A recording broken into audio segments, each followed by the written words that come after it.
Ang maging kay Kristo ay tunay na ligaya ng buhay. At siya ay babalik upang tayo'y kanyang kunin. At siya ay babalik upang dalhin sa piling niya.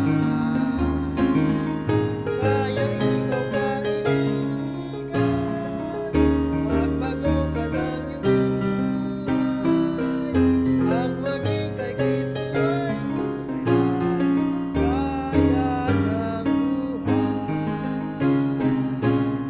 Manatili po tayo nakatayo at tumuhay po tayo ng isang awitin. Punta naman tayo sa Tagalog na awitin. I know whom I have believed.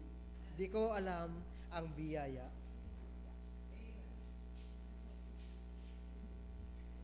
Di ko alam ang dahilan.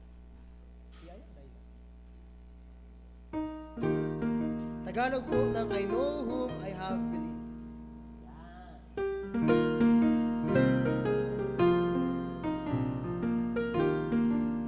Awitin naman po natin from first hanggang fourth stanza. Di ko alam ang biyaya. On the first verse now, sing. Di ko alam ang dahilan, biyaya'y nakakamtan. Ako masama'y minahal, inubos na tunay. Ngunit aking naaalaman na kanyang laging maiingatan. Aking kaluluwa at buhay hanggang araw ay tumatal. Hindi ko natatalastas paanong inilipas, ni paanong salita niya'y taglay ay panawan. Ngunit aking naaalaman na kanyang laging maiingatan. Aking kaluluwa at buhay hanggang araw ay tumatal. Di ko batida pagkilos, Espiritu ng Diyos. Inihahayag ni Jesus na siyang manunubos. Ngunit aking naaalaman na kanyang laging maiingatan. Aking kaluluwa at buhay hanggang araw ay tumatal. Last verse now. Di ko alam kung kailan babalik si Jesus, kung dadaan sa libingan o sa ulap-lapan. Ngunit aking naaalaman na kanyang laging maiingatan. Aking kaluluwa at buhay hanggang araw ay tumatal. Chorus again. Ngunit aking naaalaman na kanyang laging maiingatan. Aking kaluluwa at buhay hanggang araw ay tumatal. Tayo na po yung mga po and please.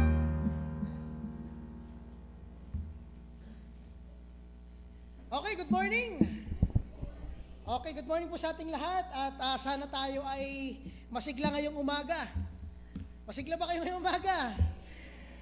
May buhay tayo binigay ng Panginoon, no? At binigyan tayo ng lakas, binigyan tayo ng provision, binigyan tayo ng kalakasan sa pang-araw-araw. Bakit hindi natin pasalamatan ng Diyos, no? Sa umaga ito. So, this morning meron tayong visitor, let me call. Siya po ay taga-Kirangay at ang pangalan niya po ay Jerry Miranda. Nandiyan ka po ba? Pwede pong pakitayo? Okay. Siya po si Jerry and the people of God say, welcome po, no? Salamat. Pwede na po tayo mo po. At thank you sa pagpunta ngayon at makakasama ka namin sa pagsamba sa Panginoon. Dahil bawat linggo ang ating goal ay simple lang. Bawat pagpasok natin sa simbahang ito, ang ating layunin, paglabas ninyo, at least, kilala nyo kung sino ang Diyos, kilala nyo, si Kristo ay binigyan tayo ng pag-asa mula sa ating mga kakahulugan, consequences ng kasalanan natin. Isa itong napakagandang araw para pasalamatan ng Diyos. Kaya bago tayo magpatuloy, kukuha ko ng dalawang kapatid na nakasama namin sa Gospel Drive, okay? Na makapag-share ng kanilang experience at testimony at ano yung naging observance nila, blessing nila sa buong event na yon. Okay? Tawagin natin ang ating mga magigiting, malalakas na mga volunteers. Unahin na natin yung nakasmile. Si Clarita, tawagin natin. Okay. Pagtapos nito, nakasmile rin siya. Sister Tinay, after this. Yan. Kaya hindi ako nag-smile. Sige po.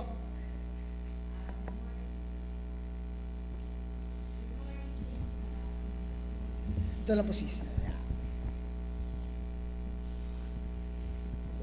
Okay. Hello. Meron. Good morning sa inyong lahat. I-share ko lang yung nangyari sa Gospel Drive na 3 days. Nabibless ako kasi simula nung nag-join ako sa ganitong ng Gospel Drive, nasimulan ko rin kung paano magbahagi. Amen. Sa mga tao. So nakalimang tao rin ako na nabahaginan ko, na nagsusolo ako. Nawala yung, bagamat nandun yung nervyos nung sa umpisa, nung day 1, pero nung day 2, day 3, talagang nagsolo na ako, nakaya ko yon. Kaya, yun, natutuwa ako na nagpapasalamat sa Panginoon kasi kahit pala pang youth lang yon na Gospel Drive, pwede rin pala kaming mga nanay. Hindi lang po yung sis pang youth, para sa lahat yon. Panglahatan po yun. Panglahatan pala yon. So yun, kaya ngayon na simula nung sumama ako noon, hindi ko na ikakahiya yung kung paano magbahagi sa Panginoon. Ang salita ng Diyos niya sa katulad nating sa ibang hindi pa na mananampalataya. Kaya yun, purihin po ang Panginoon. Kasi masaya rin. Amen. Okay, thank you very much. At yan ang kanyang experience, no? Sabi ko nga sa inyo, yung mga event na gano'n is very important para sa isang Kristiyano. Why?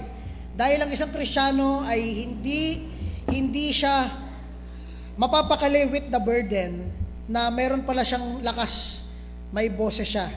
Ba't hindi niya gamitin para ang isang tao ay makakilala sa Panginoon? Lahat ng tao, kailangan nilang malaman, kailangan natin ng Panginoong Jesucristo. Kristiyano man o hindi ligtas, kailangan natin ang Panginoong Jesucristo. Ngayon, tawagin natin yung pangalawa. Sister Tinay, amen.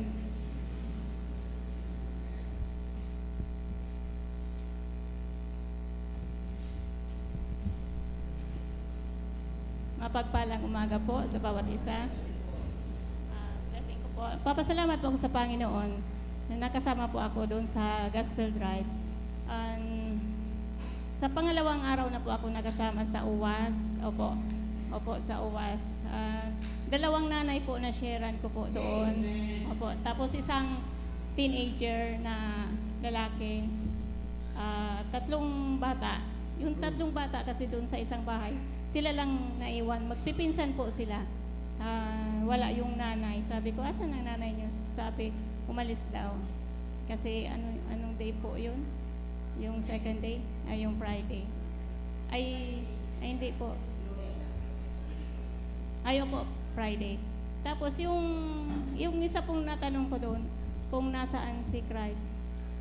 Ako, nasaan si Kristo? Sabi niya, yun po yun mamaya. Yung mamaya daw. Yung alam kasi nila, yung mamaya daw na ipaparade. Ang nakakalungkot po sa mga ganun na walang alam. Opo.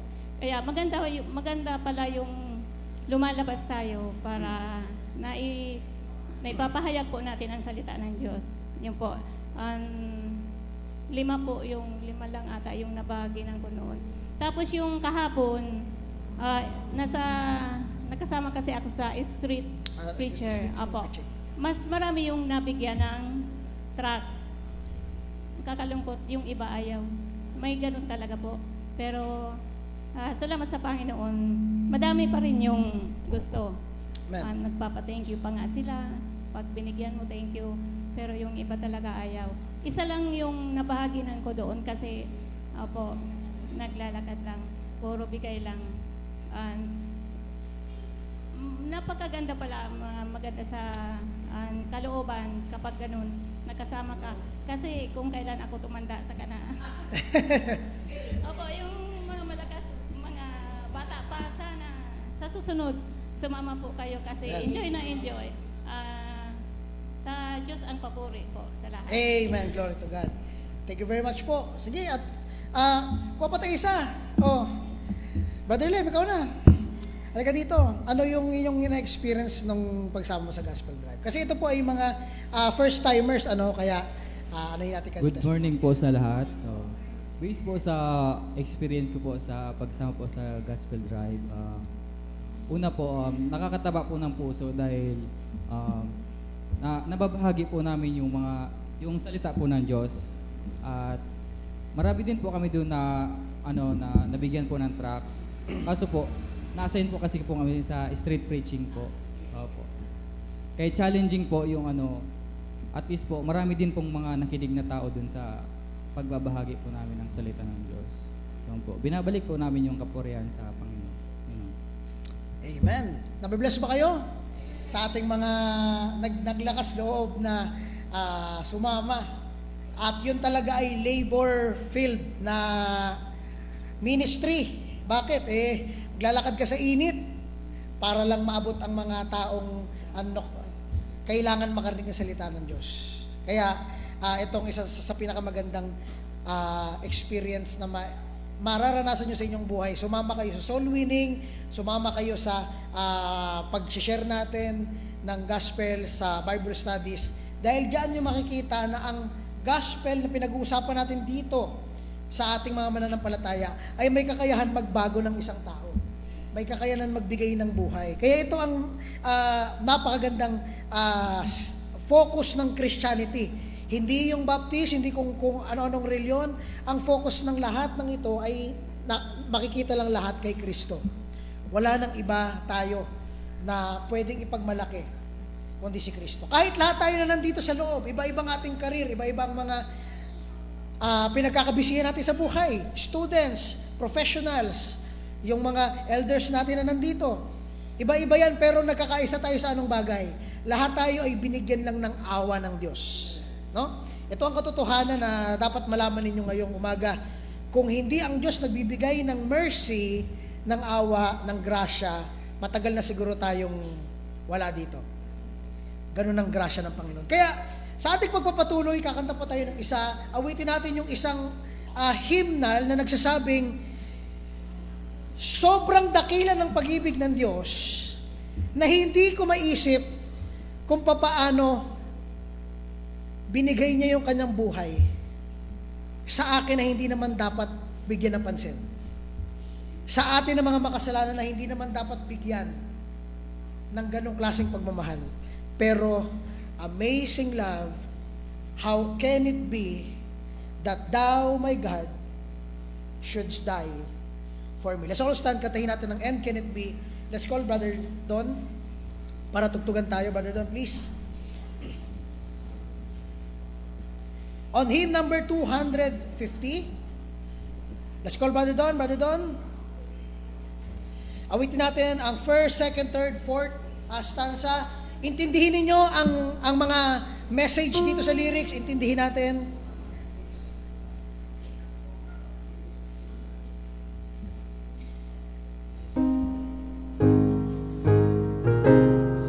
On the first stanza, let's sing it all together. Sing. And can it be that I should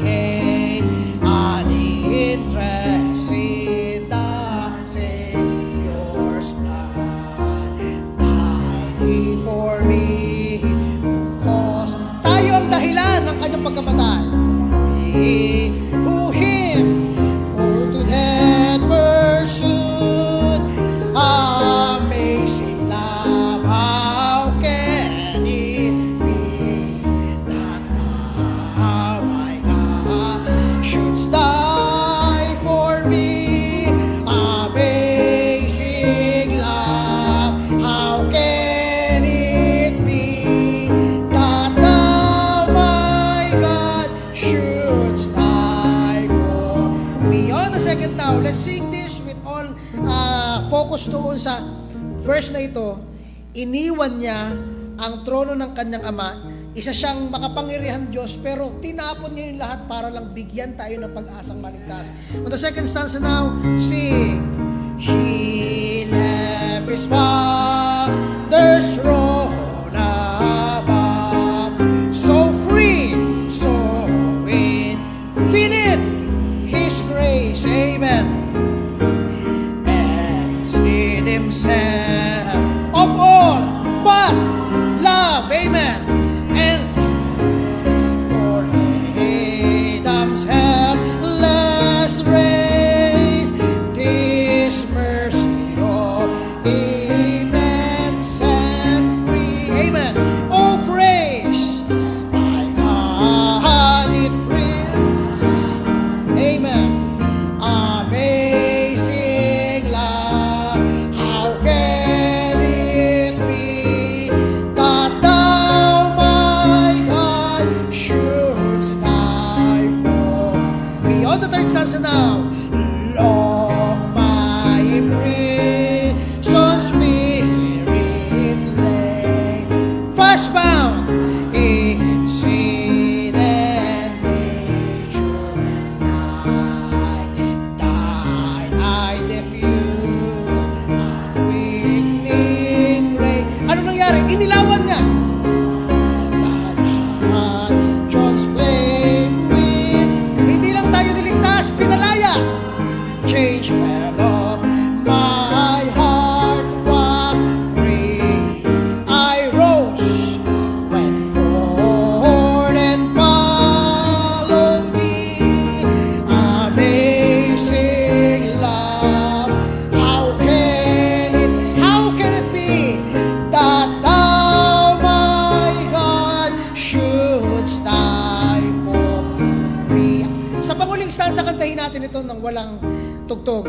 Ang sabi sa fourth verse, ngayong na kay Kristo ka na, ngayong kilala mo ng Panginoong Kristo, wala nang condemnation para sa'yo. Wala nang nakaturong kamay. Bakit? Kasi si Kristo ang tutulong sa atin, sa ating mga kasalanan. On the first stanza now, sing. No condemnation now I dread, Jesus and all in Him is mine, amen. Alive in Him, I living, binihisan and clothed in righteousness, di makakalapit na tayo sa Panginoon. Bold I approach the eternal throne and claim the crown to Christ my own. Amazing love, how can it be that thou, my God, shouldst die for me? Amazing love, amazing love, how can it be, amen, be that thou, my God, shouldst die for me? And the people of God say, amen. Thank you very much. Let's all sit down. Tawagin natin ang choir this morning para sa aming aawitin. Jesus is coming again. Choir, please.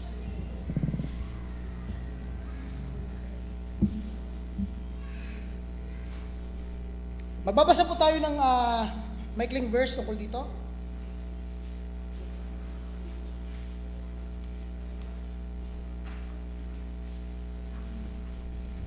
Sabi sa Revelations 22, verse 12 to 16, babasahin ko po at inyong marapati na basahin at samahan ako sa pagbabasa.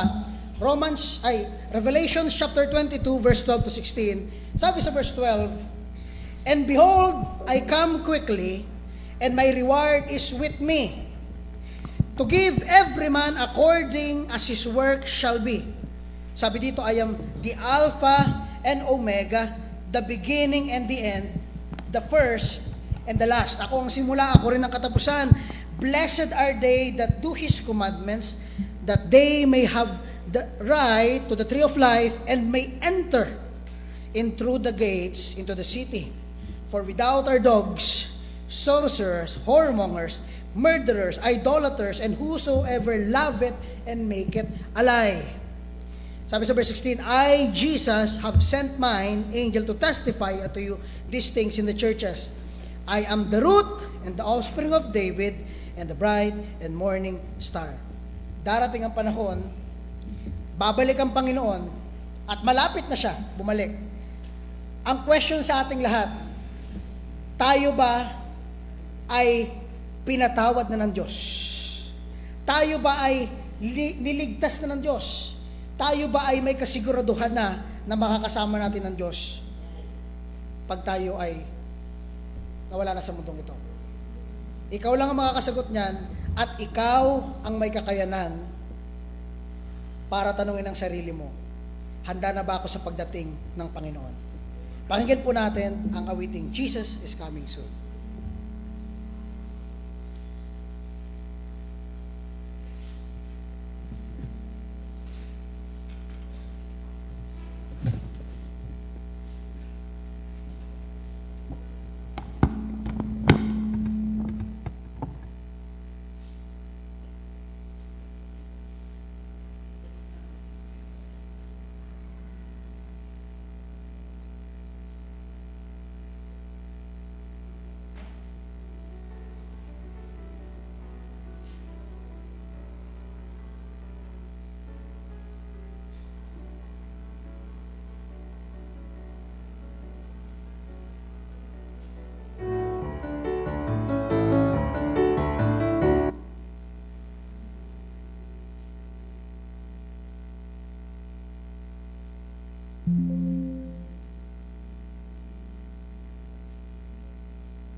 nag-celebrate na ang Panginoon ay nabuhay. Tayo po, everyday buhay ang Panginoon.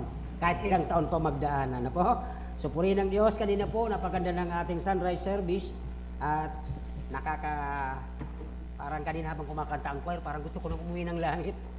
Alam niyo po, itong gera na ito, kung ito po ay magtutuloy-tuloy, bago yan magkaroon ng sobra na pagdurusa, aalisin ang mga mananampalataya.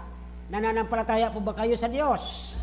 Kasi po siya nagbayad sa krus ng ating mga kasalanan, bayad na tayo kung tinanggap na natin ang Panginoon sa puso, at ito ang ating inihintay, ang tunog ng trumpeta at ang kanyang sigaw, halina kayo.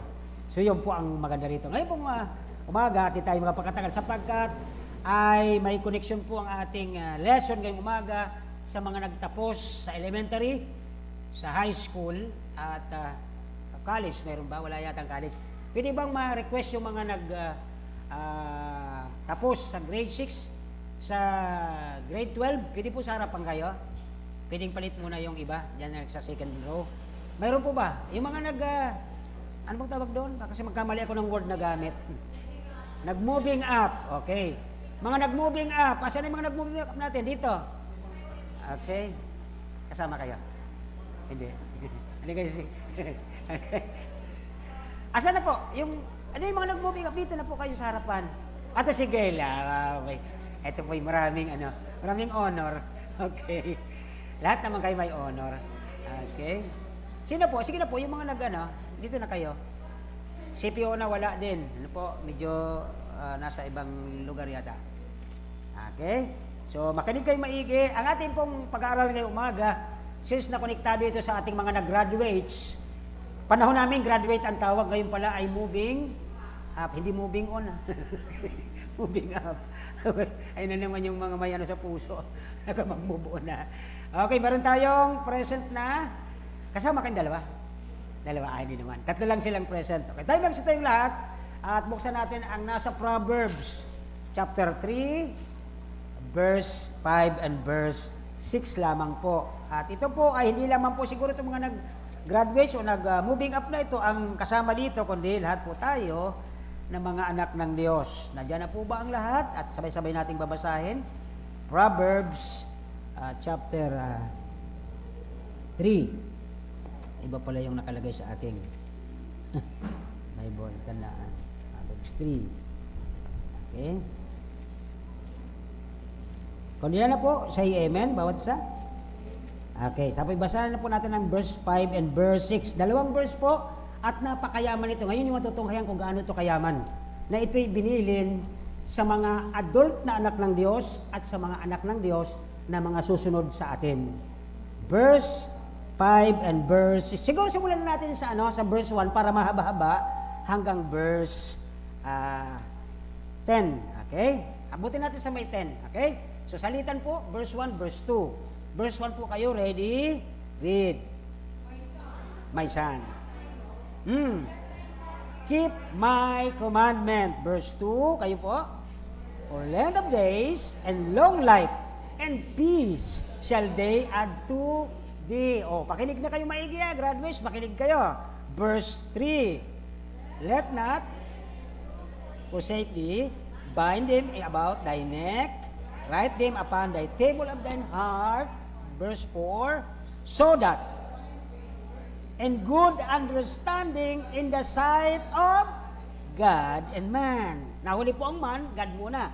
Verse 5, trust in the Lord with all thine heart, and lean not unto thine own understanding. Verse 6, and acknowledge him, and he shall direct thy paths. Verse 7, be not in thine own eyes, fear the Lord, depart from evil. Verse 8, he shall be heir to thy navel, and marrow of thy bones. 9, honor thy Lord with thy substance, with all the first fruit of thine increase.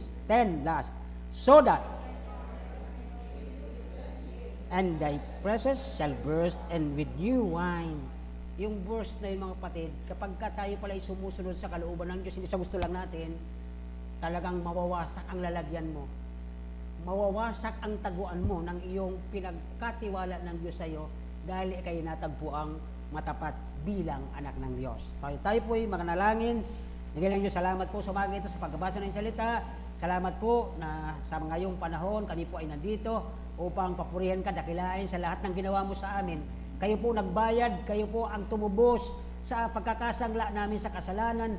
Ngayon kami natubos na, namatay ka na po dahil ang kamatayan mo sa krus, ang isang kabayaran sa aming kasalanan at hindi na kami dadaan ng impyerno bagkos. Kami po ay yun ang kasama sa kalangitan. Salamat po Panginoon sa lahat ng iyong ginawa at ang lahat ng aming mayroon kami, ang aming kaisipan, ang aming hanap buhay, ang aming mga pag-aari ay lahat po pahiram at galing po sa iyo. Salamat po Panginoon sa mga yan at kami po nagpupuri, nagdadakila sa pangalan. Kung mayroon po kami mga kapatid na nangihina, nalulupaypay, inaatake ng kaaway, tulungan niyo mo sila Panginoon, bigyan po ng kalakasan at endurance na papaglabanan ang mga tukso na dinadalang kaaway upang nang sa ganun sa pagdating mo Panginoon. Ayon sa inawit ng choir, malapit na siyang dumating o malapit ka nang dumating Panginoon, abutan mo kami na nasa init ng pangangaral ng iyong pangalan na ikaw ang tagapagligtas upang abutan mo kami sa kainitan nito at hindi sa kalamigan. Maraming salamat po sa pangalan ni Jesus, aming tagapagligtas. Amen. Thank you very much po. Ngayong umaga, ang title ng ating pag-uusapan ay Blessed Life. Mapalad o mapagpala o pagpapalain ng gustong buhay. At least there are at least three or four things na ating titingnan dyan sa verse 5. Doon tayo magsisimula.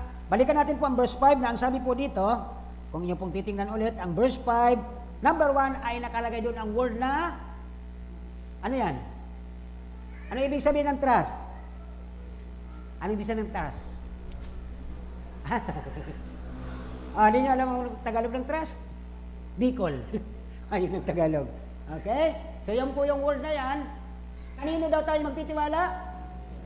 So ang unang punto natin titingnan ngayong umaga mga kapatid, from verse 5 na sabi po dito, kung titingnan natin, sabi niya, trust in the Lord with all thine heart and lean not unto thine own understanding. Yes, doon sa inyong pag-aaral, ang dami nating nakuhang mga, yung mga plaque, kung ano pa man yan, mga golden, mga number 1 ka.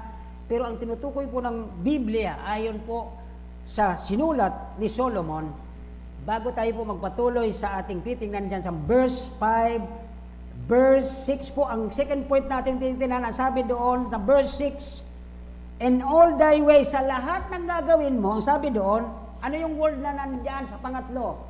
Okay, in all thy ways, 1, 2, 3, 4, ano to? Sa Tagalog, sa lahat ng iyong mga lakad at gagawin pinaplano. Ano pang sabi ng marunong na si Solomon? Ano daw? Kilalanin, di ba? Kilalanin sino? Ang Diyos. Yes, binigyan ka ng Diyos ng talino. Pahiram lang yan, kapatid. Lagi mo tatandaan, lahat ng mayroon ka, pahiram. Huwag mong ariin. Ang sabi doon, acknowledge kung sino ang may-ari niyan, kahit ikaw ang may-ari ng kumpanya mo. Sinasabi ko sa iyo, hindi ka magtatagal sa lupa, pag-aari ng Diyos yan. Okay? Number 2, kung ating titingnan, sumusunod po kayo para pagdating sa bahay, aralin nyo ulit. Baka sabihin nyo, hindi na nag-aaral si pastor. Mag-aral kayo, okay? So dito po ang pangalawa ay verse 6. Una, sa verse 5, ang first point natin ay ang sabi doon, trust, reliance, and leaning. Sumandal ka sa Diyos. Number 2 sa ating binasa sa verse 6, recognize and learn from the Lord. Okay? So number 3, para at least mayroon na po kayong guide na habang nagsasalita ako ay masundan ninyo. Number 3 sa verse 7 and verse 8. Ano po sinasabi ng verse 7 and verse 8? Sabi doon, be not wise. Huwag kang magdunong-dunungan kung marunong ka at matalino ka. Sabi doon, in thine own eyes. Ano po ang sinutukoy ng verse 7? Look at verse 7. Ano to? Well, nasabihin ko sa inyo katotohanan, ako po'y nalulungkot. Maraming mga super talented, pero yung nagbigay sa kanilang talino, kinakalimutan. Hindi kita kailangan. Kilala na ako sa school ko. Ako na yung magaling. Hindi na kita kailangan. Bakit po? Siyempre, pag nandoon na siya na yung sikat. Bawat ano ka, hello, idol. Wala na ang Panginoon. Kaya ito po ang dapat malaman natin ngayong umaga, mga kapatid. Matanda man tayo, bata man tayo ngayon, ang nagsasabi po dito, ang pinakamarunong, pinaka-wise na taong nabuhay sa bawah ng lupa, none other than Solomon. Ang kanyang advice, pansinin niyo po yan dyan, marami niyong mapapansin doon, bilugan niyo yung may son. Hindi po yung biskwit, mayroon kaagad ako nakita, tumitaw, my son, biskwit. Hindi po yun. Ang tinutukoy yun, aking anak, my son. Okay? So, number ano tayo? Di ba? Number 3, verse 7 and 8. Ano po ang binutukoy ng verse 7 and 8? Be not wise in their own eyes, fear the Lord, depart from evil. May mga matatandagalang Kristiyano, akala niya tama yung ginagawa niya. Pero sa mata ng mga kapwa niya Kristiyano, ang sabi ng anong iba, hindi na siya nakaka-bless. Okay? Kaya ang sabi ni David, nung siya po, ama ito ni Solomon, Lord, if I regard iniquity, check my heart po. Kung talagang hindi ako karapat-dapat, Lord, sana ay makita ko ang aking sarili. Okay? Verse 8, sabi doon, it shall be health to thy navel and marrow to thy bones. Yung nagpapalakas ng buto. Ito yung parang kung sa bulalo, ito yung utak eh. Pag ang bulalo ay walang utak, hindi masarap. At ang buto natin pag wala noon ay magiging tayong paralyzed at hindi magagalaw. Ang sabi ko ng verse 8, okay, kung pakikilabas po ang verse 8, okay, ito'y magiging kagalingan. So napansin natin dyan, ang pangatlong puntong titingnan natin, lumakad ka ng tama. Walk rightly. Huwag kang maging super, mas perfect ka kaysa sa kapatid mo. Huwag. Ayun po ang aking chinecheck lagi na, Sir Lord, sobra na ba ako? So kasi pag sumubra tayo, ang sabi po ng verse 7 and verse 8, okay? Pag na-check mo ang sarili mong, parang Panginoon, parang lumalabis na rin po ako, Panginoon. Magiging kagalingan ito eh, sa laman mo. Okay? Magiging masaya. Tingnan niyo po itong mga naapektuhan ng mga maliliit lang na bagay na pinapatulan ng kapwa natin. Saan din na sila nagsisimba dahil doon sa pangyayari ngayon? Sino bang may kagagawa nun? Kami ba? Hindi. Themselves. Okay? So dito po ay mapansin natin. At kaginawahan sa iyong mga buto. Tingnan niyo po pag mayroon tayong problema at mayroon tayong kasalanan sa Panginoon, nanghihina tayo, hindi tayo makatayo, hindi tayo makalakad, hindi pag-pray, hindi tayo makapag-pray. Okay? So yan po ang pangatlo. At ang last na titingnan natin sa verse 9 and 10 ay ginamit po yung word na repay. Suklian mo. Bayaran mo yung ginawa ng Diyos sa iyo. Hindi natin kayang bayaran. Hindi po kayang bayaran yon. Ang ibig ko lang sabihin, kumbaga, masuklian mo lang natin ng kaunti. Repay and lend. Ang ginamit po doon sa panahon ni, nung inoper ng kanyang nanay ang anak ni si Samuel, sabi niya, I will lend him to God. Hindi niya papahiram, kundi ibibigay niya sa Panginoon kung anong mayroon siya. Mahal na mahal niya ano po anak ni Hana? Samuel, okay, si Prophet Samuel. Nung ito po yung si Hana po ay walang bahay bata. Imposible sa kanya magbuntis. At nag-pray siya doon sa temple at nakita siya ni Prophet na sabi niya, itong babaeng ito lasing, aga-aga lasing, nagsasalita, wala namang boses. Minsan nami-misinterpret tayo ng pastor, ng leader. Pero tandaan niyo mga kapatid, si Hana, dinedicate niya ang kanyang puso, Lord, kung sakali ako may magkakaanak, alam ko imposible dahil wala akong bahay bata. Pero sabi niya, I will lend him to you. Ang word na lend kasi sa translation, pahiram eh. Hindi natin pwedeng pahiramin ng Diyos kasi pag-aari niya ang lahat. Amen! Hindi, anong buhay ko, hiram ko lang eh. Anong bang sabihin, papahiram ko? Hindi pwede. Ibibigay ko sa Diyos ang buhay ko, dapat. Yun po ang gamit kasi sa King James, I lend. May mga lending tayo, nagpapahiram yon, pero binabawi yon. So the same range po ang gamit. Now, 4 things. Verse 5, dapat magtiwala sa Diyos, reliance and leaning on to the Lord. And number 2, sa verse 6, recognize and learn from the Lord. And number 3, walk rightly and live.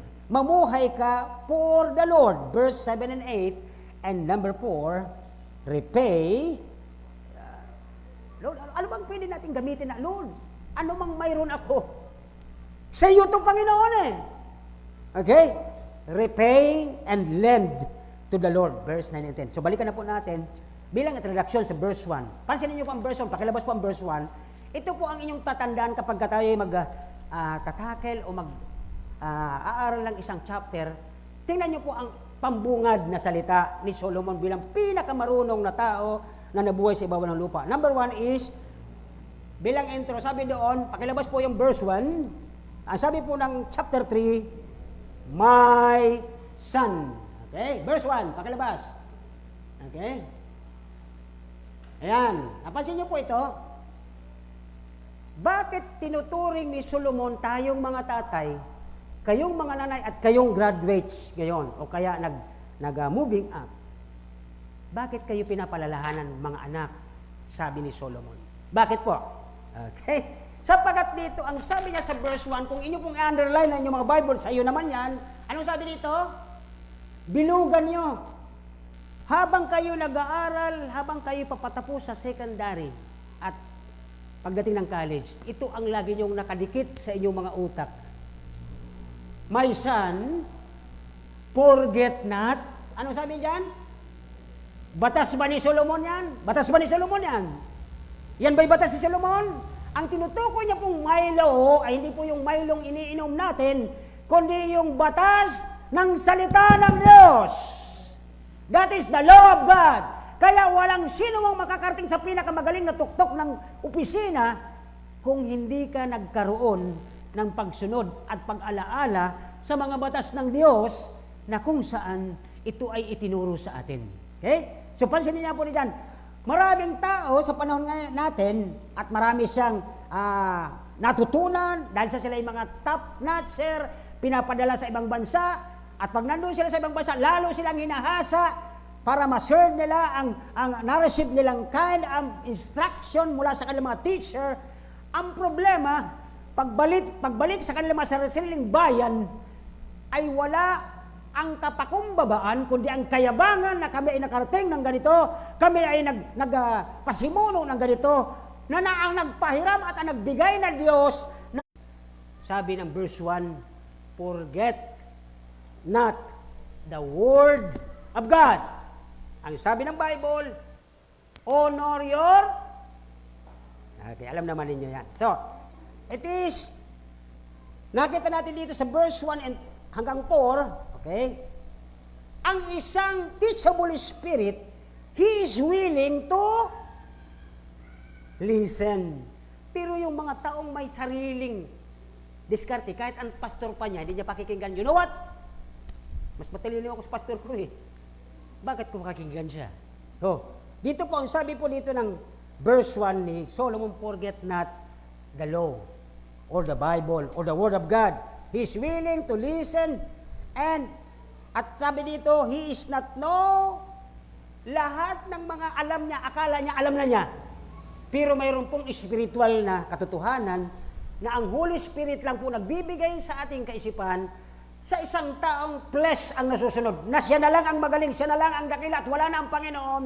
Ang taong yan ay namumuhay sa laman, ang taong yan ay hindi na spiritual, ang taong yan ay nagiging karnal, ang tawag dyan ay hindi na po siya marunong. Okay? So, yan po ang mga isang mapapansin natin introduction from verse 1 to 4 bago tayo magpunta sa ating main topic. Okay? So, dito, na kung ang isang tao ito gustong maging matalino, gustong maging wise, lahat naman tayo gusto natin maging wise, di po ba?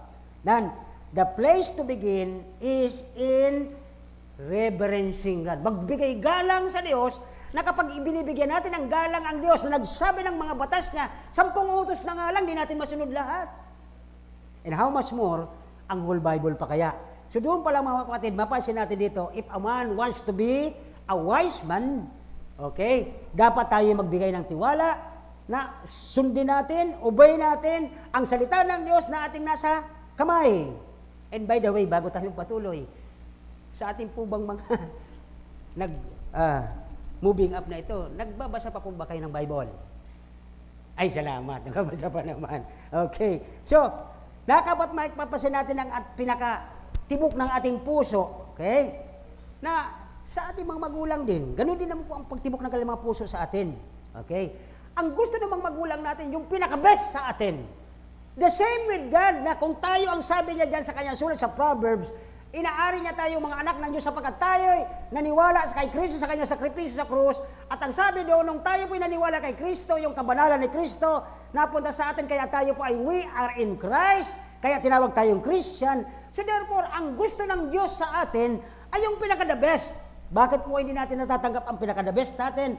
Sapagkat ang nangyayari po ay nakakalimutan ang Diyos na igalang, irespeto, bigyan ng honor pagdating, na pagka dumarating sa atin ang magandang buhay, ang magandang opportunity, nakakalimutan ang Panginoon.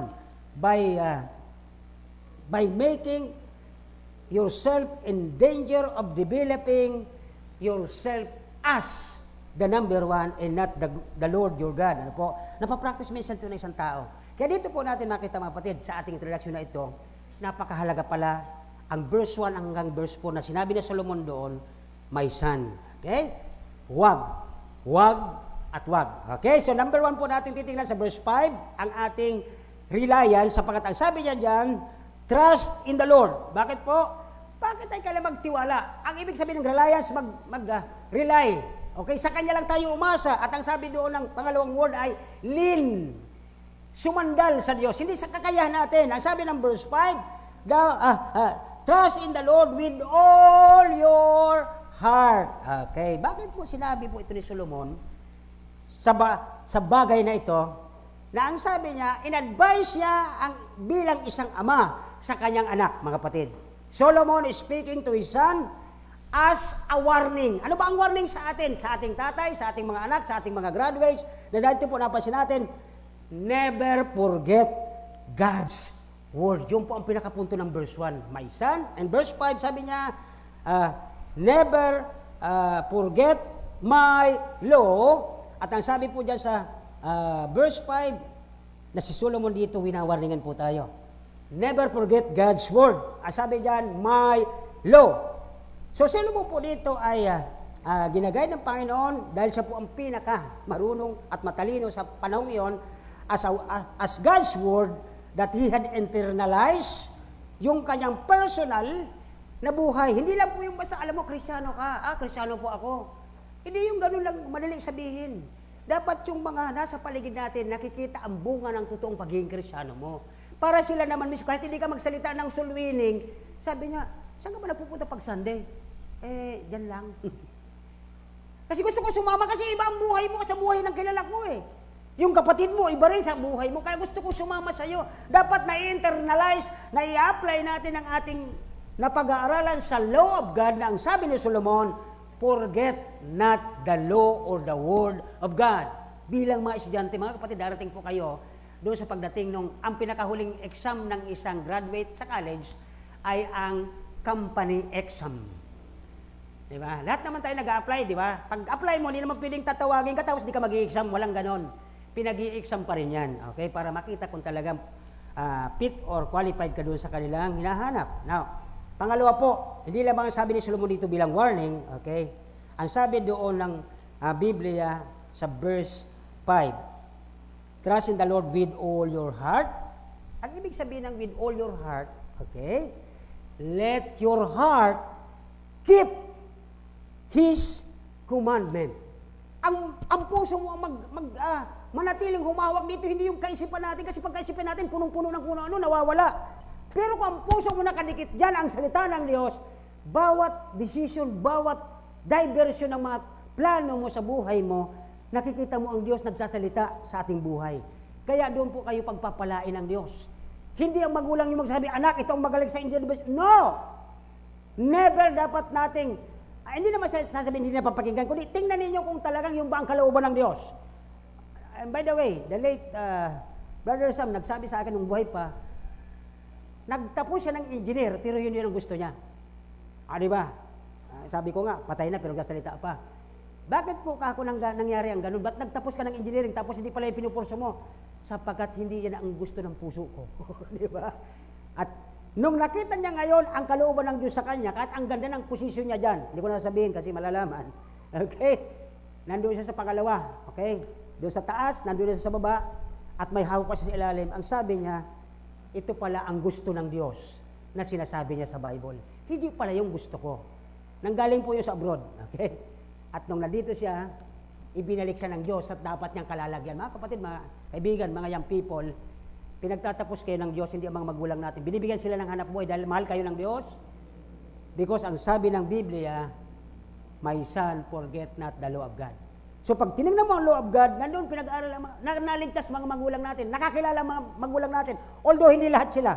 Pero nirespeto nila ang gawain ng Diyos, kaya nandun kayo sa gawain ng Diyos. Tama po ba? Now, pag nagsumpisa na ang Panginoon sa buhay natin, tatapusin niya, hindi. Pag nag-umpisa ang Diyos sa buhay mo, diretso na yan. Okay? So dito ay mapansin natin mga kapatid, Na hindi lamang po yung si Solomon ay binawarningan tayo at ang sabi ng verse sa atin, let your heart keep my commandment, nagde-decide ka not to forget God's word. Dapat laging ganun po ang desisyon ng ating mga puso. Na ang goal natin, ang goal ng puso mo na mayroong salita ng Diyos is to obey the law of God. Kaya mag-ingat po tayo, tayong mga nilagay ng Panginoon sa magandang posisyon ng trabaho. Pag nasa magandang posisyon ka, di ba? Para kang nandun ka sa tuktok ng Mount Apo, yay! I conquer the world! At happy ka na, at home ka na, patilig tulog ka na. Wala ka nang iniisip na yung palang mga kamag-anak mo ay nandoon na sa hukay ng impyerno. At home ka doon sa posisyon na pinaglagyan ng Diyos, nakalimutan mo ang kanyang batas. Nang sabi ng Bible, my son, forget not the law, that go ye therefore and teach the all nation, para sila'y matuto at makakilala sa Panginoon. Yun ang nakakalimutan ng lahat pag nandoon na sa magandang hanap buhay. Ay, hindi ko na trabaho yan, si pastor na lang yan. Okay? So yun po ang sinasabi doon. But the heart, okay, that is full of obedience to God, at dito natin makikita kapag ang puso ninyo punong-puno ng pagsunod sa salita ng Diyos, sisiguraduhin ko sa inyo, marami akong kilala na nung sila po ay sumunod sa kalooban ng Diyos, ang ganda ng pinaglagyan sa kanila. Mayroon man temptation pero napaka-slight. Bakit po? Kapag malapit na silang tumagilid, Lord, help me. Peter, prayer nung siya po ay nagkamali din. So, yan po ang isang sabi ni Solomon sa kanyang anak. Okay? At ang pangatlo dito, napansin natin sa verse 5. Ano idadagdag sa atin? Tingnan niyo po ang verse 5 dito, mga kapatid. Okay? They will add what? Verse 5. Trust in the Lord with all thy heart and lean unto thy own understanding. Okay?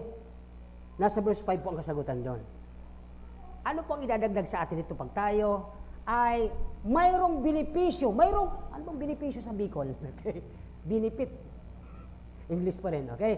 Mayroong benepisyo mula sa buhay na obedience ang puso. Yung pusong nagsusunod sa Diyos, mayroong matatanggap, mayroong regalo ang Diyos dyan. Okay, verse 5, sabi dyan, trust in the Lord. Sabi ni Solomon dito, okay, ang advice niya sa kanyang mga anak, kasama po tayo doon, kasama ako ron, sabi ni Solomon, to live a life of trust. Mamuhay ka ng buhay na may pagtitiwala. Kanino? Kay boss? Kay gobernador? Hindi doon. Buhay na mayroong pagtitiwala sa Diyos. Na kahit walang-wala tayo, dahil sa kapangyarihan ng Diyos nagkakaroon. Okay? Kaya mga kapatid, ipag-pray natin yung mga kapatid natin na nagkaroon sila ng slight na problema, boom, bigla sila na-confuse sila, nakalimutan na kaligtaan nilang kasama nila ang Diyos, nakalimutan nila nandoon ang Diyos, nakalimutan nila nandyan ang Diyos. Doon po sila na parang nasya-shock. Opo. At maya-maya, saka lang sila nakaka-realize na sila po ay nakalimot. Now, ang ibig sabihin po ng trust, doon pa sa ibang mga words, ano po, ibig sabihin pala lang trust, T-R-U-S-T, ang ibig sabihin to lie helplessly, yung parang bumagsak ka na wala ka nang magagawa. To lie helplessly. O kaya, face down, nakadapa ka, hindi ka makatayo kasi wala kang lakas. So, it pictures, ito'y naglalarawan ng word na trust, ng servant, ang isang alipin naghihintay sa kanyang master.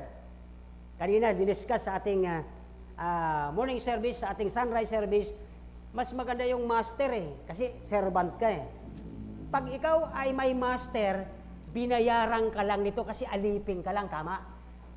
Ang iba naman, sabi, mas magandang tawagin ko, Lord. Ay, mas grabe po yun. Pag sinabi mong Lord ang Panginoon mo, sigurado ka, Lord mo siya. Tingnan mo sa 24/7, sa 24 hours, ilang oras mayroon ang Lord mo sa'yo. Tapos sabi mo, Lord mo ang Panginoon. Mga kapatid, magkakasamaan tayo ng loob pagka ganito. Kalimutan na natin yan. But Solomon said, ano po? Trust in God, okay? Na yung parang wala kang magagawa. Yun po ang sinasabi niyang trust. Helpless, face down, at hindi ka makabangon. Yun po ang ibig sabihin ng trust in the Lord. Okay? Nasa first point pa lang tayo. Bibilisan ko na lang. Okay? So, pangalawa, hindi lamang ang picture nito ay isang servant, isang alipin na naghihintay sa kanyang master, sa kanyang iuutos sa kanya. Ang pangalawa, para itong sundalong talunan. Sugatan na sundalo, at eto na, sabi niya doon sa kalaban na general, o sige, bahala ka na, kunin mo na yung katawan ko. Nagsusubside ka, nagsasubmit ka na doon sa conqueror ng buhay mo dahil talunan ka na eh. Yan po ang ibig sabihin ng trust. Nainawaan niyo po ba ang ibig sabihin ng trust? Ha?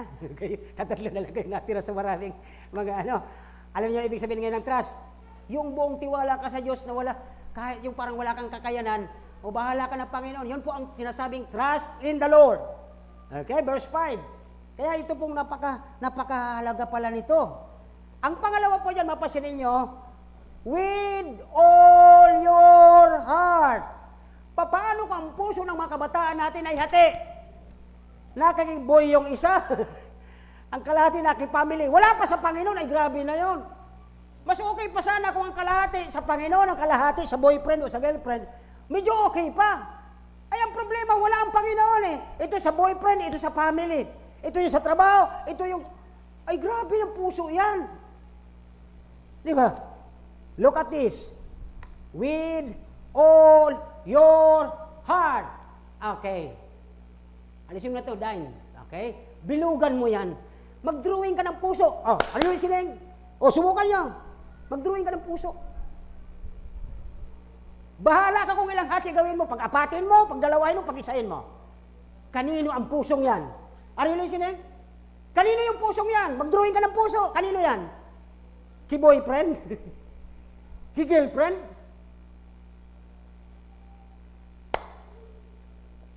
With all your heart, magtiwala ka sa Diyos. O, sige daw, mayroon bang drawing? Pakita nyo nga sa akin, nag-drawing na ba kayo? Okay. Ito po mga kapatid, bakit ko nasasabi? Ang puso ko noon, trabaho, pamilya. Pero nagsisimba ako mga kapatid, hindi lang naman kayo noon. Faithful din naman ako, nag-o-offering din ako eh. Pero ang puso ko, punong-puno ng family ko, mas maliit pa noon si David eh. Family ko, trabaho ko. Pero may pagkakataon na kinausap ako ng Diyos doon sa taas. Oh, ngayon, lahat ng wish mo, lahat ng prayer mo, binigay ko. Ipinagkaloob ko sa iyo. Ngayon, naarap ka sa akin na para kang kanilang may sunog sa bawat... Ano nga sasabihin mo sa akin dahil busy ka? Hindi po yun eh. Ang sabi ng proverb, trust in the Lord with all your heart. Yes, may trabaho ka. Yes, may ginagawa ka. Itiwala mo sa Diyos, hindi sa ating kakayanan. Amen mo ba? Ayan, nag-drawing na. At projectin nyo. Siguro ganito, tuwing umaga. Okay, since na nag-drawing na, at may nakita na kasi ako nag-drawing ng puso. Tuwing umaga ganito, bago ka mag-toothbrush, bago ka mag-agahan, ilagay mo yun sa dingding sa may pintuan, yung heart na yan. Kuha kang ballpen, lalagay mo ng percentage. Alin ba rito sa pusong ito, sa dalawang side na ito, alin ang malaking portion? Akin o kay Lord? Okay ba yan? Malalaman mo doon sa loob ng 5 araw. Are you listening? Yung ginagawa mo, dalhin mo yan sa bahay, dikit mo sa may pinto. Tuwing umaga nga alis ka, pagpasok mo sa school, lalagyan mo ng percentage kung ilan ang sa'yo dyan at ilan kay Jesus. Okay ba yan? Okay ba yan? Gayong nag-movie up. Dapat makita niyo yan kasi mga kapatid, maraming nag-graduate dito, nandoon na sa kanilang trabaho. Pag pinadrawing mo sila kung anong puso na yan, trust in the Lord with all your heart, ang lahat ng dalawang side ng pusong yon, siya at siya at siya pa rin. Wala ang Diyos. Bakit po? O, pag-aralan nyo kung nasaan sila ngayong araw na to. Tingnan nyo sila. Hindi siya nagagalit ako. Hindi siya, mga kapatid, ayaw kong mag-ano eh. Ikaw kasi nagpalaki. Hindi ako nagpalaki yan ng Panginoon. Ako yung nagsabi ng salita ng Diyos. Pero nasa kanila kung paano nila sinusunod. Ganun po ba rin kayo paglaki ninyo at kayo mag-graduate na? Magtiwala kayo sa Panginoon. Hindi kami ang magpapaaral sa inyo. Hindi kami magpapatapos sa inyo. Hindi kami ang maglalagay sa inyo sa magandang buhay. Kundi ang Panginoon ay yung pinagtitiwalaan. Amen. Yan ang totoo dyan. Kaya dito po tatapusin ko na ito bago kayo sumama ng loob sa akin. I'm just telling you ano ang nahukay ko dito. Paborito ito ni David na memo verse. Grade 3 pa lang yan eh. Alala ko to pag nag-recite yan, ganun talaga. Sa uladin niya yan. At ngayon lang ko lang to dinidiscuss. And number 3, sabi niyang with all your heart. Okay? It must be complete. Ang tanong ko sa inyo ngayong umaga, kayong mga nandito, ang puso bang yan na nandyan dahil sa puso mo, kumpleto ba pag-aari ng Diyos yan? O mayroon ka dyan? What would you say? Hindi po lahat sa Panginoon. Mayroon akong konti.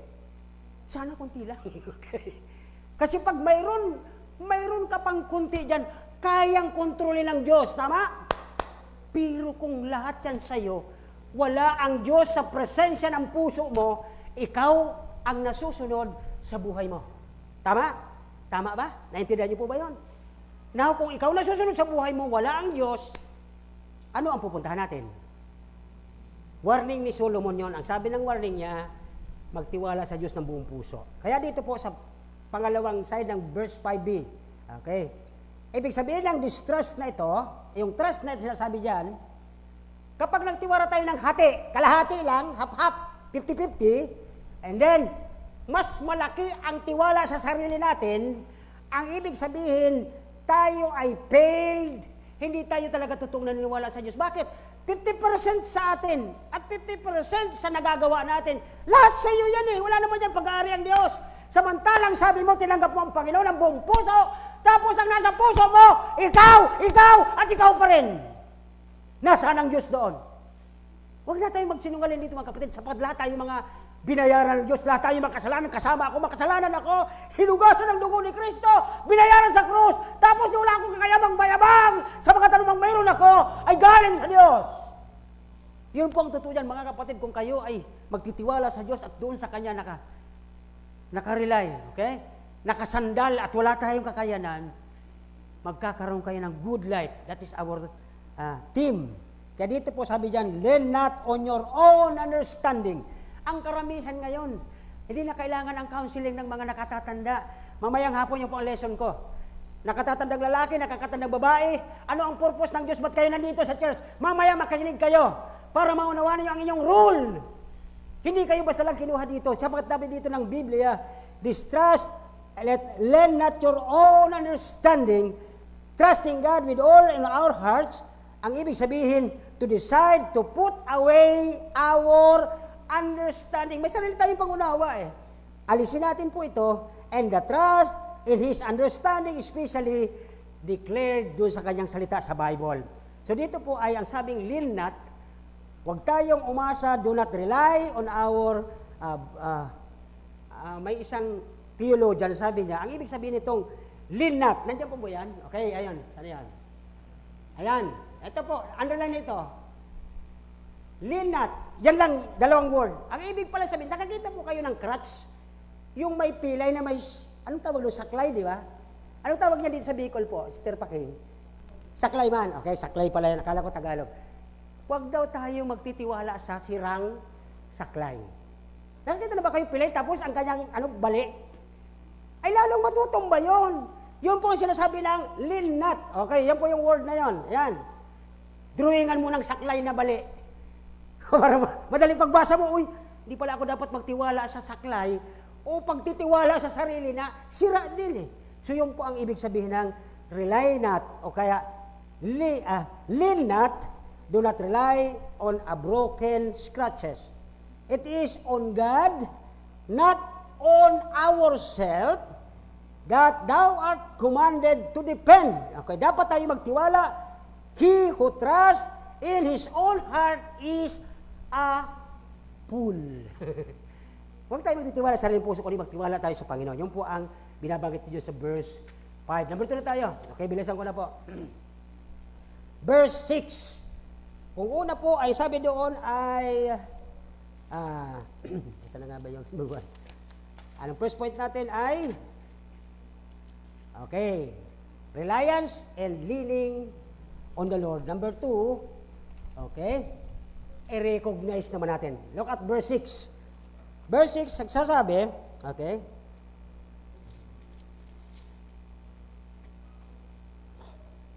in all thy ways, putol. Doon po sa all bilugan nyo, in all thy ways, sabi niya dyan, verse 6, acknowledge Him and what? He shall direct. Ito po yung maganda rito. Hindi ko ito habaan. Pag sinabi natin in all thy ways acknowledge, okay, hingiin natin ang counseling ng kanyang salita. Alin po yun? Ang Bible. Hindi po yung sinasabi ng leader, ng pastor, hindi yung sinasabi ng iba, kundi tingnan mo ang sinasabi ng Biblia. Yan po ay galing sa bibig ng Panginoon at ang aim nito is for God's glory. Pag binasa mo ang gusto ng Diyos sa buhay natin, ang kanyang will. Kanina bago tayo naghihintay ng service na itong pang tanghali, ay napag-uusapan namin ang tungkol sa pag-aasawa. Talagang masarap pag-usapan yan, kaya lang ang hirap niyan i-practice. Okay? At yung pinag-uusapang kalooban ng Diyos, God's will, at saka my will, at saka permissive will, nag-aarawa yan. Okay? Pero ang the best dyan, God's will. Okay? Paano malalaman ang God's will? Yung hindi mo gusto, yung mapait sa'yo, yung hindi mo maintindihan, yun ang kalooban ng Diyos para sa'yo. You know what? Pagdating ng malakas na bagyo, nung riming noon, di ba? Pagkatapos noon, ganun pa rin naman ang araw, maliwanag eh. Kaya tayo naguguluhan doon sa will natin kasi pinasok natin ang hindi gusto ng Diyos, babagyuhin ka doon. Susubukan ka. At doon po natin mapapatunayan ang kalooban ng Diyos as the best sa lahat. Okay, so dito po, sabi ng verse 6, acknowledge or ask the counsel of his mouth, yung ask the Bible. Hindi po yung mouth ng pastor. Pagka minsan may mga pastor na pag-aari nila yung mga member. Minsan pag may naligawan siya, lalo't unsaved, tapos hindi kursunado ng pastor, wala ka bang mata? Wala na bang ibang lalaki dyan na napili mo? Yan ba talaga ang the best sa'yo? Minsan ay hindi ko po gagamitin yan sapat hindi ako ang Diyos. Okay? Ganito lang ang sasabihin ko. Sigurado ka ba yan? Kalooban ng Diyos sa'yo yan? Sigurado ba ka Kristyano yan? Hindi ko mo ang mga tao ay nakikita mo ng kabanalan, superficially sa ipangibabaw. Nung araw ng panahon, mga magagaling mag-preach, magagaling sa soul winning at naaasahan ng church, pero ang buhay nila ngayon, bagsak. You know what? Hindi nila sinunod ang pagtiwala at ang pagsunod sa counseling ng salita ng Diyos. Sinunod nila ang sinasabi ng magulang, sinunod ang sinasabi ng kapatid, sinunod ang sinasabi ng kung sino-sino. Kaya sabi po dito sa verse 6, in all your ways, sa lahat ng gagawin ninyo, i-acknowledge niyo ang Bible, ang salita ng Diyos, yun ang magdadala sa inyo sa tama. Okay po, so dito po ay ang pangalawa, hindi lamang in all your ways acknowledge. Letter B. Ano pong sinasabi doon sa pangalawa? He shall, ano yun? Yan po ang blessing sa nagtitiwala at nakikinig sa counseling ng salita ng Diyos. Kapag sinusunod mo ang sinasabi ng Bible o ng salita ng Diyos, ang sabi ng Biblia, He shall, ano po yung dadirect ng path? Ang eroplano, pag alimbawa ikaw ay piloto, lalo't po medyo may ambon, ang makikita mo lang ilaw. Okay? Paano kung nag-brown out? Sigurado patay ang pasahero mo. Ganun po ang direction. Noong panahon may mga pelikulang pinalabas na nung brownout, di nakakalabang yung aeroplano, ikot ng ikot siya at mauubos na yung gasolina niya. Siguro mga 10 times siyang umiikot dahil mayroong flooded ng yelo, may nagsakripisyo ng buhay. Okay? At doon sa lamig na yon ay yung ilaw na may pwedeng mag-ilaw sa ibabaw ng yelo, ay tumakbo siya kahit siya'y agaw buhay niya, at nung nakita ng piloto ang ilaw na yung sumaba, ay nakapag-dive siya at nabuhay yung kanyang mga pasahirong napakarami. Ang punto po natin dito, kung hindi ang guidance, kung hindi ang Diyos na nagbibigay sa atin ng tamang direksyon, lahat ng iniisip ng tao, because human is crooked. Walang iniisip ang taong katinuan pagdating sa flesh o sa luma o sa lamang puso. Ang nasa kanyang kabuuhan ay crookedness. Puro kasamaan ang kanyang gustong gawin.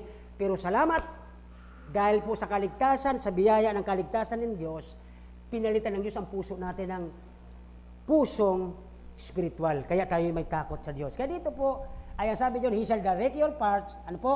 Yung daanan nyo, ididirekta ng Diyos. The great principle ng Biblia na pinapakita dito is the response. Itong ating responde doon sa pagtitiwala sa Diyos na when we acknowledge our God, okay, in our ways, in our plans, in our lahat na ng ating gustong gawin, He will direct our path. He will direct our path in the fulfillment of His will. Hindi po will ng pastor, hindi po will ng simbahan natin, kundi ang gagawin sa'yo ng Diyos yung kalooban niyang maging maganda, sapagkat ang hangad ng isang magulang sa kanyang anak ay ang pinaka-the best para sa anak niya. Ganun din naman po ang Panginoon natin. Kaya tayo niya iniligtas dahil may plano siyang gamitin tayo. Ang kanyang gusto at plano sa atin ang pinaka-the best para sa atin. Kaya ang sabi niya, He shall direct thy path, na ang sabi natin dito sa pangalawang punto natin mga kapatid, recognize, okay, and learn from the Lord. May matutunan tayo. Habang kayo nagbabasa ng Bible, may natututunan kayo. And number 3, verse 7 and verse 8. Malapit na po tayo dito. Verse 7 and verse 8, sabi doon, be not wise. Ito naman po ang advice sa atin. Yes, binigyan tayo ng Panginoon, pinahiram tayo ng talent. Huwag natin ipagmalaki yun. Kundi sabi doon, be not wise in thine own understanding. Okay? In thine own eyes, fear the Lord. Pangalawa. Okay? And number 2, depart from evil. Ano po yung bakit pinaalis ka doon sa evil? Once that mayroon po tayong pinagmamalaki, mayroon tayong possession, okay, mayroon tayong hawak, mayroon tayong konting talino, mataas ang ating tingin sa ating mga sarili bilang tao. Yun po ang tinutukoy po ng verse. Na sabi niya po ng verse 7, be not wise in thine own eyes. Mga abogado, mga kapatid, madadaling na yan, nag-aaral na ng abogado, ng lahat ng penal code ng ating bansa. Pero yung batas o yung abogadong ito, may mas magaling pa sa kanya. So therefore, mas magaling ang Diyos sa mga abogadong ito sapagkat siya ang may akda ng batas. Kaya dito pumapansin natin mga kapatid. Okay? At sabi niya doon, I do not, verse 7, be not wise in thine own eyes, fear the Lord, yan pong pangalawa, and depart from evil. Kaya dito po ay, ang inamungkay sa atin ni Solomon, mamuhay tayo ng may pakumbabaan. Mamuhay tayo ng may paggalang sa Diyos. Pastor, inigalang naman namin ang Panginoon na. Kaya nga, pag Sunday na dito kami, kung aralin yung maigi, di ba? 7 araw, sabi nyo, di ba, 7 araw, nagkatrabaho tayo, 5. Isa lang sa Diyos. Yung 5 na yon, may Sabado pa tayo, di ba? Pero yung sa Diyos, di naman yung lahat eh. Sa gabi ba, nakakapagtrabaho pa tayo, tulog na tayo sa gabi. Eh, ang isang araw is 24 hours, di ba? Naatin tayo ng oras lang, umaga. Sabi natin maghapon, o kaya magmula alas 8, 8 hours lang kung tutusin. Sabihin na natin may hapon tayo, 8 hours. O, di ba? Di, sa 24 minus 8, ilan po ang nakukuha natin sa Diyos na oras? Ilan? 24 minus 8. Ha? Ilan? Di ba? Nagsimula tayo ng umaga ng Sunday, tapos tayo ng hapon. Ganun tayo eh. So, 8 hours yon palagay natin. Ay yung mula doon sa alas 6, hindi na tayo nagsiservice na, hindi na yung kinukuha na natin yung araw ng Diyos doon eh. So therefore, ang sabi po dito sa atin, na dapat tayo ay mamuhay ng tama. Masakit kasi kung gagamitin ko sa inyo yung text ng yung ninanakawan natin ang Panginoon. Masakit yun eh, hindi naman tayo gumagawa noon. Pero may kahawig na kapag hindi natin na-render ang oras para sa Diyos, na para sa Kanya, parang lumalabas na nananakaw natin yung oras na yun para sa Diyos eh. Tama po ba ako? Hindi. Tama tayo doon eh. Kahit naman po kami, kahit ako, pag ako po ay kulang sa aral ng salita ng Diyos, may nakukuha akong oras, nananakaw ko yung oras ng Diyos na para sa Kanya. The same na mga ating mga kabataan ngayon po. Kaya kung sakali man na kayo po ay naunawaan niyo itong verses na ito from 3 of 5 and 6, sana po ay ito'y madala ninyo hanggang sa inyong pagtatapos, hanggang sa inyong nagtatrabaho. Bakit po? Ang layunin at ang nais ng Diyos na tayo po ay mamuhay na katulad ni Kristo. We should be like Christ. So sa panghuli po dito sa number 3, verse 7 and 8, mamuhay tayo na may pakumbaba, humbleness, mabuhay tayo na may paggalang sa Diyos. Okay? Do not be wise on your own eyes. And then, minsan yung wisdom, inaangkin din natin yon.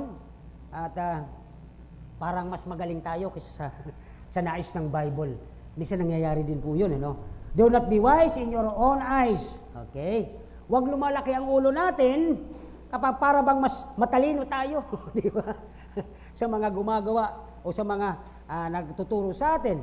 Don't assume na lahat ng mga kailangan natin ay na desisyon ay atin na lang. Dapat ang desisyon pa rin ng Panginoon. Kaya dito po ang tinutukoy dito sa walk rightly sa number 3, walk rightly and live for the Lord. Ano po? Mamuhay tayo ng tama, lumakad tayo ng tama for the Lord, and depart from evil. And letter C, it will be the health to your flesh. Nakakabuti pala sa atin to. Layuan ang tukso, lumapit sa Diyos. Minsan sa YouTube nakita nyo na ba yun na ang kapangyarihan pala ng isang Christian para takasan ng kaaway, lumapit sa Diyos. Tama naman yun eh. And He shall depart. Kapag lumalapit, nakita ng kaaway na tayo lumalapit sa Diyos, lalo kayo sa inyong pag-aaral, di ba? O nag-aaral tayo, tapos baka kung saan kayo napupunta doon sa pag-aaral natin. Di ba? Minsan ganun din ako, nangyayari sa akin.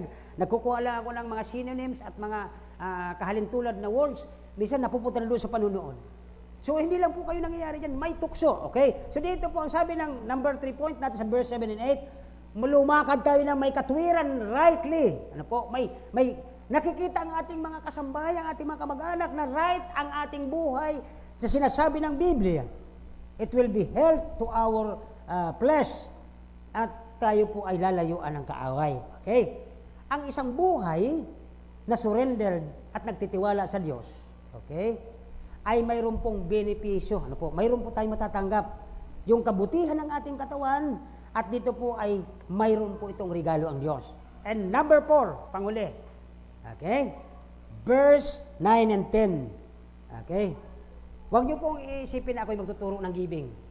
Ang simbahang ito po, kilala ko na. Okay?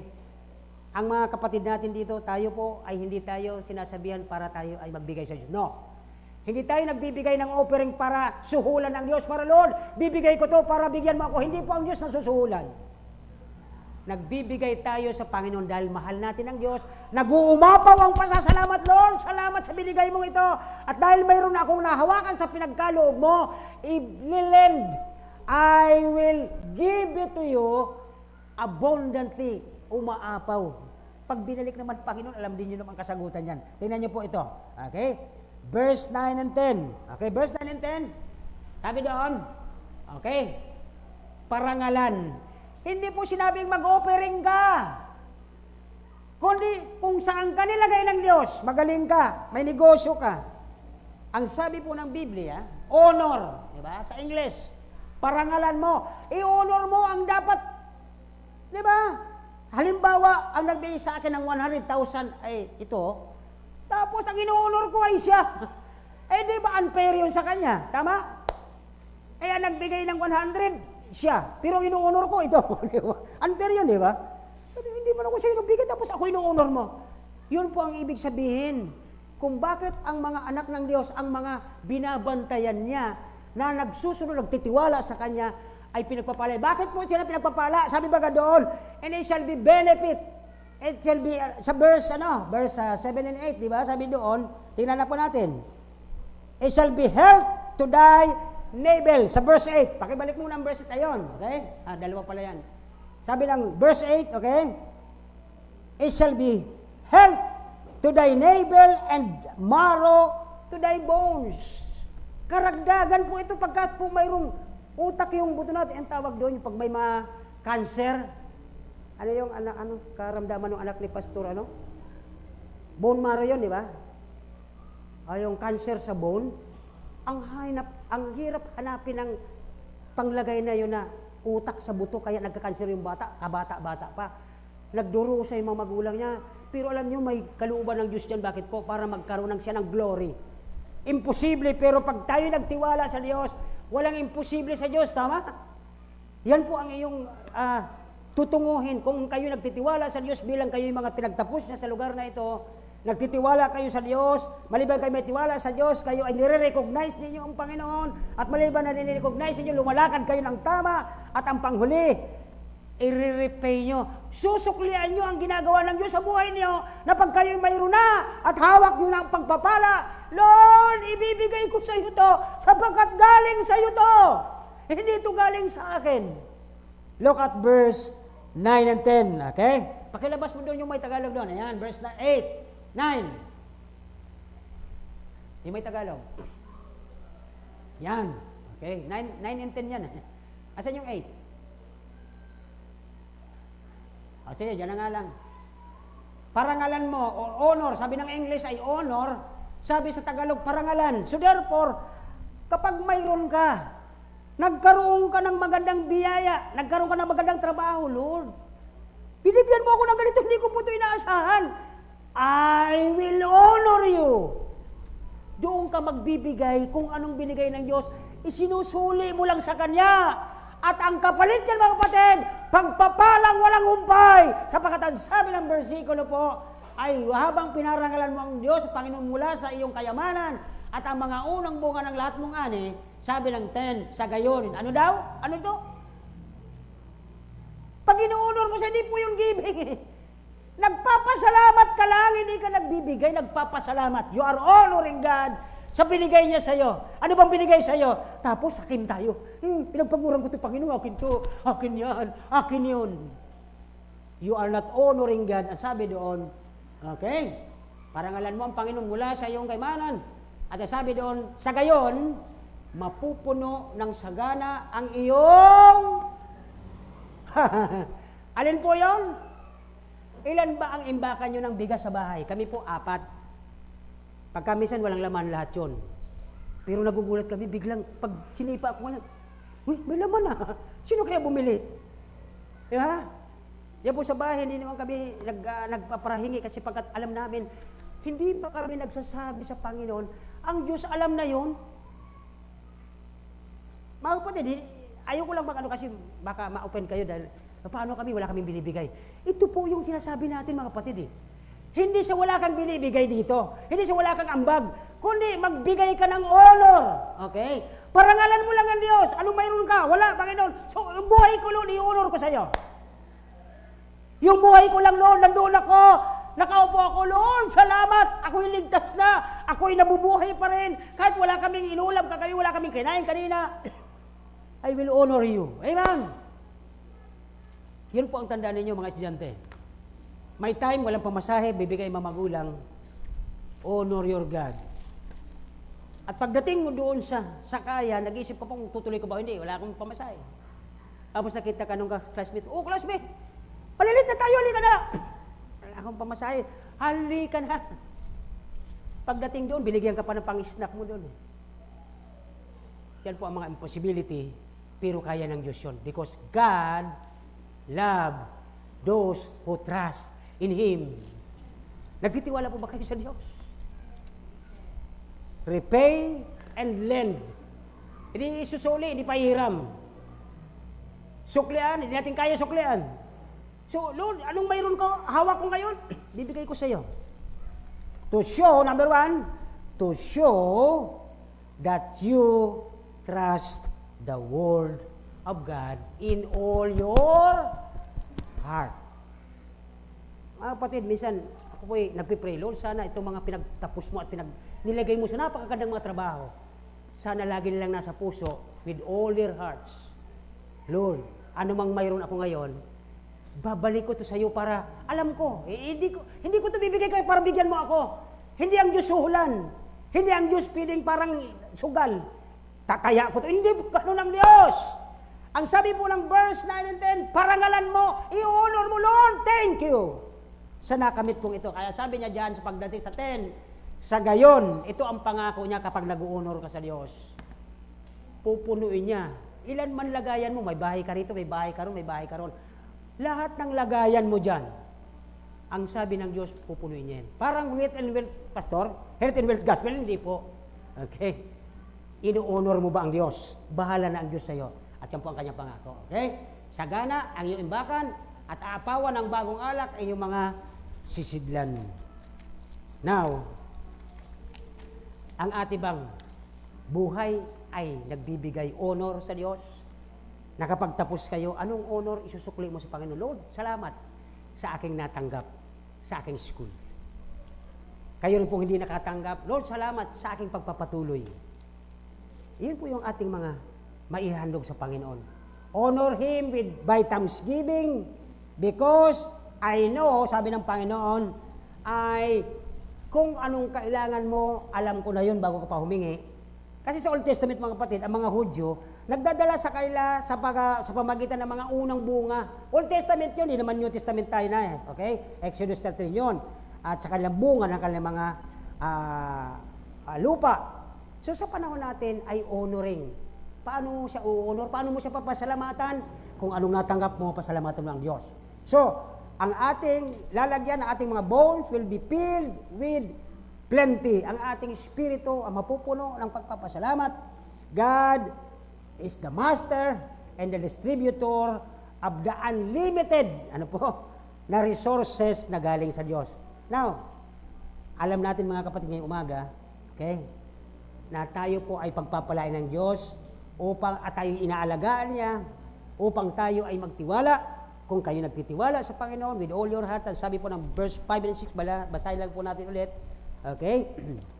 Sabi po ng verse 5, trust in the Lord with all thine heart and lean not on understanding in all thy ways. Acknowledge Him and He shall direct thy path. Verse 5, rely and lean on the Lord.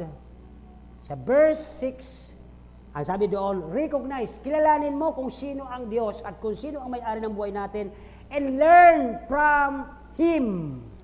And number 3, lumakad tayo ng tama at mamuhay para sa Panginoon. And number 4, ibigay ang pasasalamat, honor Him, honor God sa lahat ng natanggap natin. Tayo po yung magsitayo at tayo magtatapos. Harinawa, mayroon po kayo natutunan dito bilang na hindi lang po ito sa mga nag-moving up, kundi pati po sa ating mga kapatiran.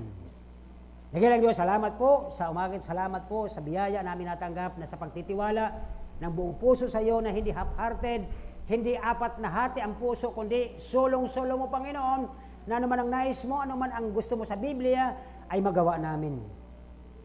Panginoon, ako po yung nananalangin sa aking mga kapatid, sa mga magulang, sa mga anak, sa mga nag-graduates na ito. Tulungan mo sila, Panginoon, na haninawa sa kanilang mga buhay, ang kanilang mga puso ay punong-puno ng iyong pangalan, ng iyong presensya, at hindi hati-hati ang kanilang puso. Patawarin niyo kami, Panginoon, sa aming mga nagagawang kasalanan ito at hiling namin ngayong umaga. Habang po na kayo ko ang bawat isa at minumuni-muni mo, ilang porsyento kaya ng puso ko ang pag-aari ng Diyos ko at Panginoon ko? Kung sa tingin mo, pag-aari mo ang buong puso mo, ibigay mo sa Diyos, trust in the Lord with all your heart. Kung sa akala mo, hati ang puso mo dahil inuuna mo ang mga gusto ng puso mo at hindi ang Panginoon, isuko mo sa Panginoon buo yan, trust in the Lord with all your hearts. Bigyan ko po kayo ng 1 minute para kausapin ng Panginoon kung ano ang nais. Ngayong malapit tayo mag-anniversary, Lord, buuhin mo po ang puso ko para sa iyo, para na sa ganun maging matapang lalo ako, mas marami pa at nakatiwala kami sa aming kakayanan at hindi sa kapangyarihan mo. Harinawa, Panginoon, magtiwala kami ng buong puso sa iyo, mag-rely kami sa iyo at higit sa lahat na kami po ay mamuhay ng tama